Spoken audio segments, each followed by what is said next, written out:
안녕하세요. 금융나침반입니다. 제가 이금융권 이상의 채무를 여러 건 가지고 있을 경우에는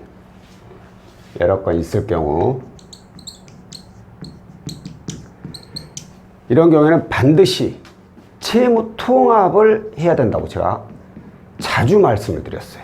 채무 통합을 하게 되면 가장 좋은 장점 중에 하나가 바로 월 납입금에 대한 감소죠. 일단은 월 납입금액에 대한 부담이 없어야 돼요. 모든 대출은.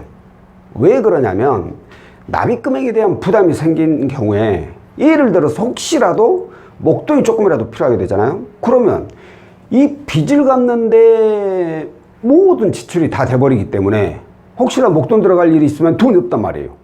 그러면 또 대출을 받게 돼. 그럼 대출이 또 늘어나. 안 그래도 현재 있는 빚만으로도 힘든데 또 다른 빚까지 내봐요. 그럼 얼마나 힘들게 더 힘들어지죠. 그렇게 점점 빚이 늘어나게 돼요. 그래서 월 납입금액을 항상 줄여야지, 내가 생활하는데 부담이 없어야지 더 이상 빚을 낼 확률이 줄어든다는 거죠. 그리고 이제 다음으로 좋은 게 이제 신용점수의 상승이죠.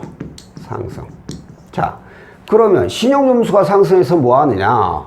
이 채무통합이 뭐죠? 채무통합은 이금융권에서 취급하는 상품이에요. 취급하는 신용대출 상품이에요. 자, 그러면 여러 건의 대출이 있는 분들이 과연 신용이 얼마나 좋겠어요? 사실 그렇게 신용이 좋은 편이 아니죠. 그나마 아직은 신용 점수가 살아있어서 채무 통합이 되는 분들의 경우 대부분은 뭐 금리가 10%대 중반에 많이 형성이 됩니다. 그러면 이것도 적은 금리는 아니죠, 절대로. 자, 그러면 일단 어찌됐든 이렇게 해서 채무 통합을 해놨을 경우에, 금리를 떠나서 높더라도 해놨을 경우에 어찌됐든 여러 건의 채무가 하나로 통합이 되니까 신용 점수가 올라가게 될 거 아니에요. 신용 점수를 이렇게 해서 관리를 해가지고 신용 점수가 올라갔다. 그러면 나중에 예를 들어가지고 내가 지금 채무 통합을 했는데 이게 15%야. 근데 이건 이 15%라는 금리는 현재 내 신용 점수로 인해서 발생된 금리잖아요. 그런데 채무 통합을 해가지고 신용 점수를 상승시켜놨어. 몇 개월, 한 6개월 이상 이렇게 지나고 나서 상승이 됐어. 그러면 그때 조금이라도 더 낮은 이자로 대안을 또 할 수가 있다는 거죠. 그렇게 해서 차근차근 이자를 줄일 수가 있다는 거예요. 자, 그래서 제가 항상 채무 통합을 해야 됩니다.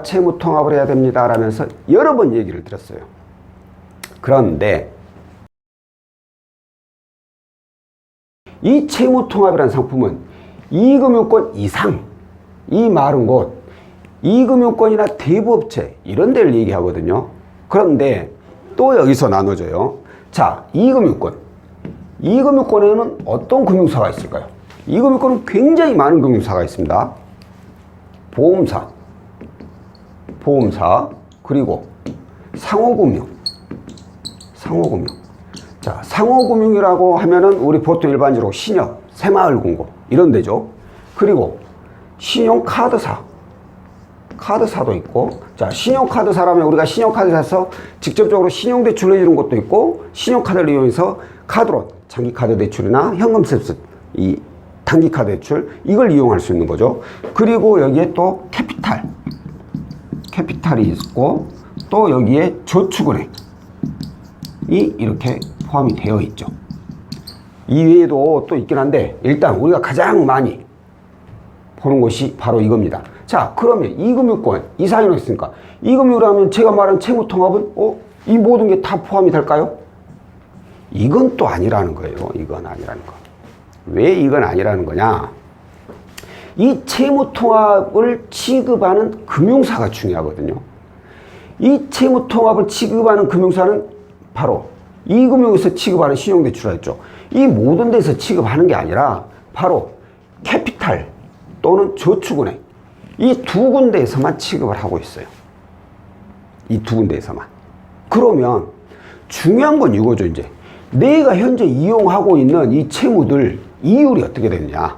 이율이 현재 여기서 채무 통합을 했을 때 이율보다 훨씬 더 낮은 이율이라면 이용을 할 수가 없는 거예요. 이자 지출을 더 늘리는 거죠. 그러니까 이걸 통합을 해 놓으니까 월 납입 금액은 줄어들지만 이자는 결과적으로는 훨씬 더 많은 지출이 된다는 거예요. 자, 보험사, 상호금융 여기에 같은 경우에는 일반적으로 여기 캐피탈하고 저축은행에 비해서 금리가 낮게 형성이 되는 경우가 대부분이에요. 그 여기 이제 신용카드사의 뭐 카드론이나 현금수 이런 것들은 뭐 비슷하니까 이건 상관이 없는데 바로 여기 보험사나 상호금융 이런 데는 가능한 제외를 해야 돼요. 그리고 또 이제 당연히 1금융권 여기 이제 은행 이건 제외를 해야 됩니다.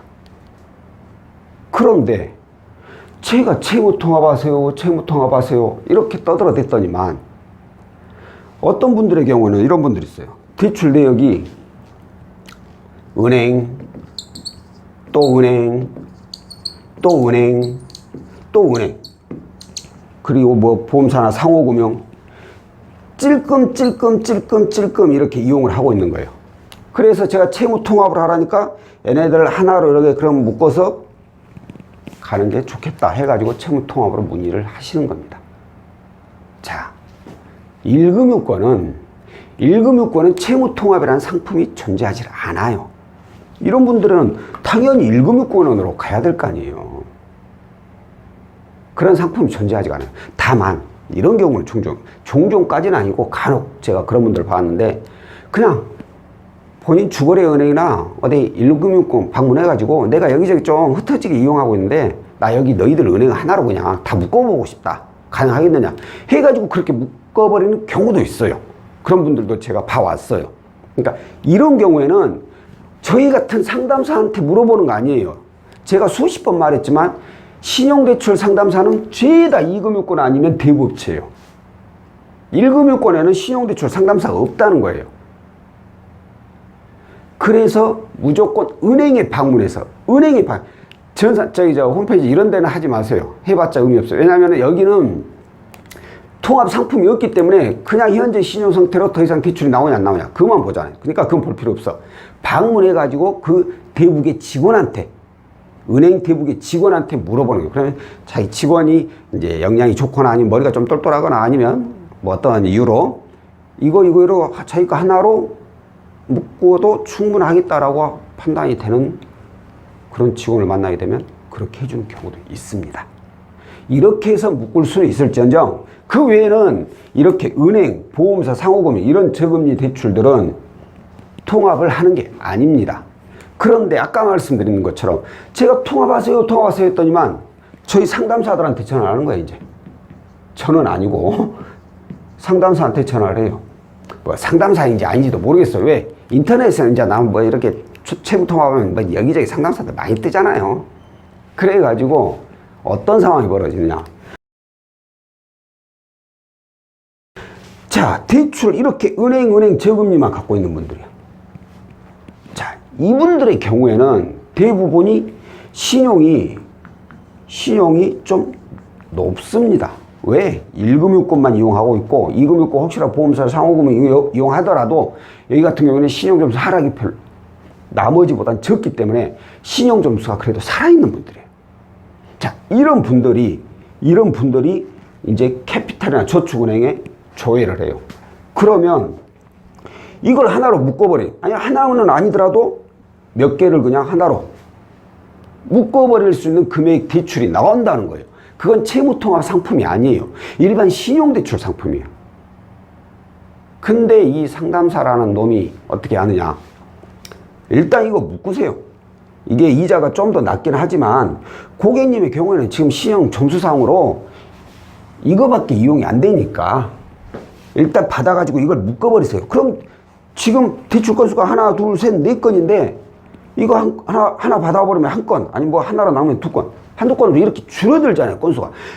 건수가 줄어들면 신용점수가 올라가게 돼 있습니다. 신용점수 올라가면 그때 제가 다시 1금융권 저금리로 대안을 해드릴게요.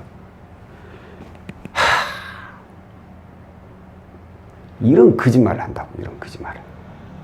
근데 거기에 홀라당 넘어가 버렸다. 예를 들어서 이 1금융권 금리가 뭐 8%대요. 여기서 나온 금리가 13% 나왔어. 이자가 5% 높은데 이걸 13%를 받아가지고 8%를 상환해.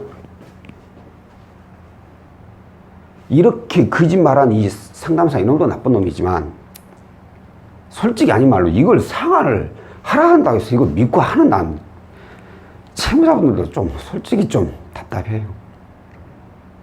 어떻게 높은 이자, 그것도 2금융권 대출을 받아가지고 1금융권을 상환을 하냐고요. 그것도 이자도 더 낮은 것을. 아무리 나중에 저금리로 대안해준다 해도 이건 뭔가 의심을 해야 되는 거 아니냐고. 차후가 어쨌든 간에 이런 나쁜 놈들이 있어요. 내가 이자가 좀 낮긴 해. 다 은행이야. 근데 이게 조금 쪼개져가지고 원리금 균등이야. 또 죄다. 그것도 상환기간이 짧아. 그래서 납입금액이 너무 많아. 나 이거 도저히 감당 못하겠어. 나 진짜 연체할 것 같아. 그러면 어쩔 수 없어. 그때는 저는 그때는 인정해요. 이자 좀 높더라도 높은 거 받아 낮은 거 갚는다는 거. 왜? 만에 하나 연체해버리면 이제 아무것도 못하니까. 이런 경우라면은 그래 어쩔 수 없이 했다고 치지만 이런 경우가 아닌데 그냥 상당사인 농락이 넘어가가지고